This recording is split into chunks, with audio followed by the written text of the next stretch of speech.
Bonjour tout le monde, bienvenue à la leçon numéro 2 avec M. Loader dans le cours d'éducation physique. Alors aujourd'hui, j'espère que la leçon va être pas mal courte. On est à la page 9.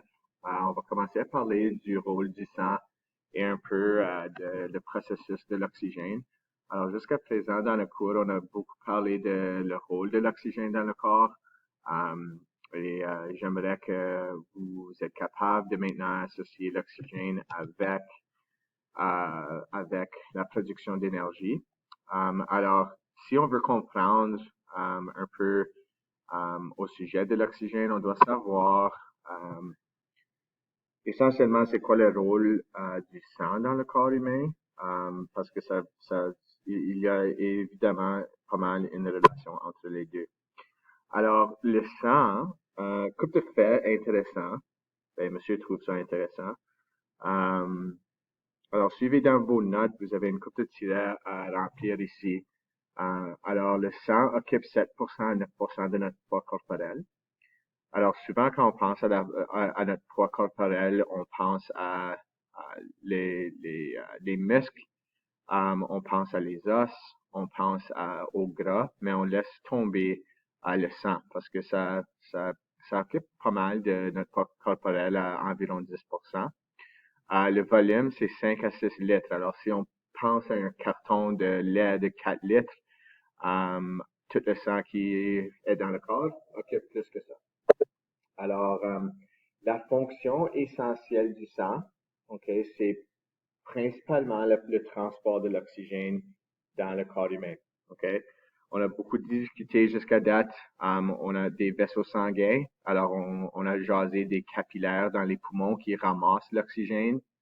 On a parlé des artères qui portent l'oxygène vers les muscles et on a parlé des veines qui retournent le sang vers le cœur.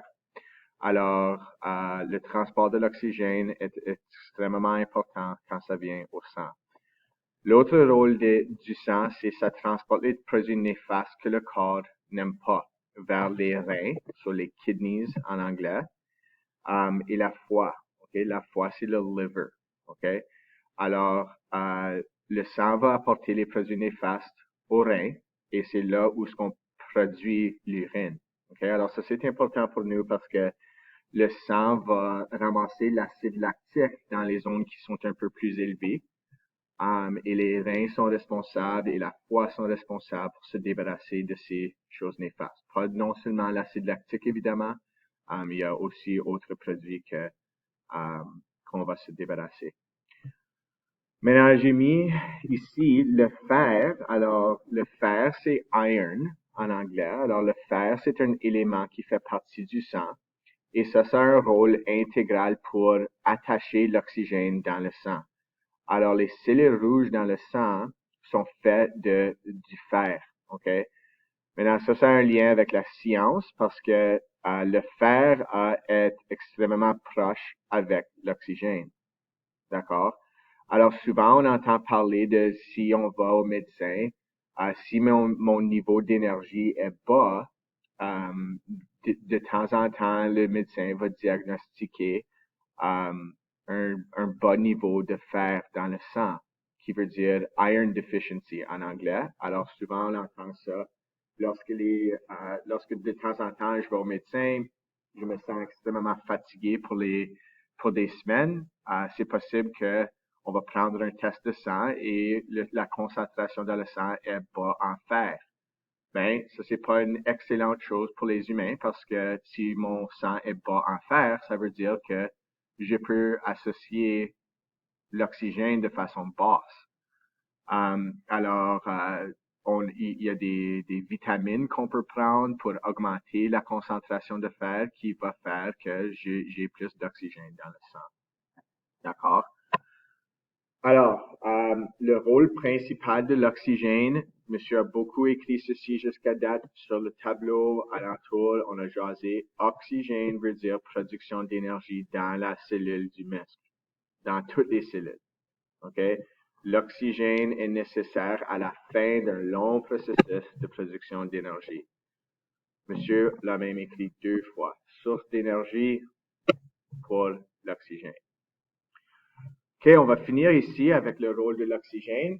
Alors, on a jasé jusqu'à présent qu'il y a deux différentes sources principales dans les 5 différentes zones que monsieur a parlé en classe.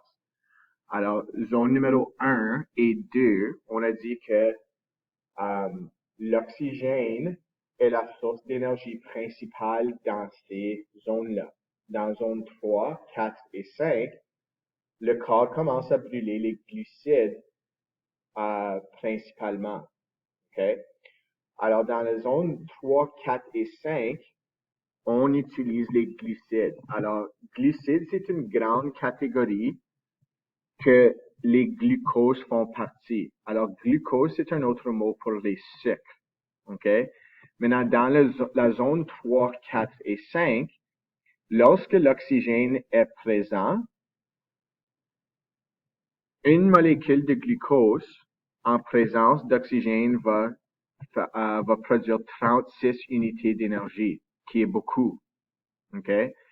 Alors, ça serait plutôt dans la zone 3 et 4 que les glucides que je suis en train de brûler, il y a aussi de l'oxygène qui est présent, alors je peux produire plus d'énergie. D'accord? Alors, dans la zone 3 et un peu dans la zone 4, on peut maintenir une intensité dans ces zones un peu plus prolongée parce que 36 unités d'énergie, c'est pas mal. OK? Maintenant, dans la zone 5, les glucides que je suis en train de brûler, j'ai un manque d'oxygène là, dans la zone 5. Alors, dans les intensités qui sont extrêmement hautes, je suis seulement en train de brûler des glucides, qui n'est pas une bonne chose en termes de production d'énergie parce qu'il n'y a aucun oxygène qui est présent. Alors, lorsque l'oxygène n'est pas présent, mon corps est en train de seulement produire 2 unités d'énergie. Alors, vous voyez qu'en présence de l'oxygène, mon corps est capable de produire 18 fois plus d'énergie. Alors, c'est pour ça que je peux maintenir des intensités dans ces zones-là pour un temps un peu plus prolongé. D'accord? Alors, monsieur est déjà rendu à 7 minutes et demie. Repasser ces concepts. Je sais que c'est pas des concepts qui sont extrêmement communs et faciles à comprendre. Si vous avez besoin de réécouter à la leçon, vous pouvez. Assurez-vous que vous avez vos tirets remplis à la page 9 et la page 10. La prochaine leçon, on va passer à travers le schéma de circulation de sang. J'espère que vous passez une excellente journée et monsieur va vous voir à la prochaine. Salut vous autres.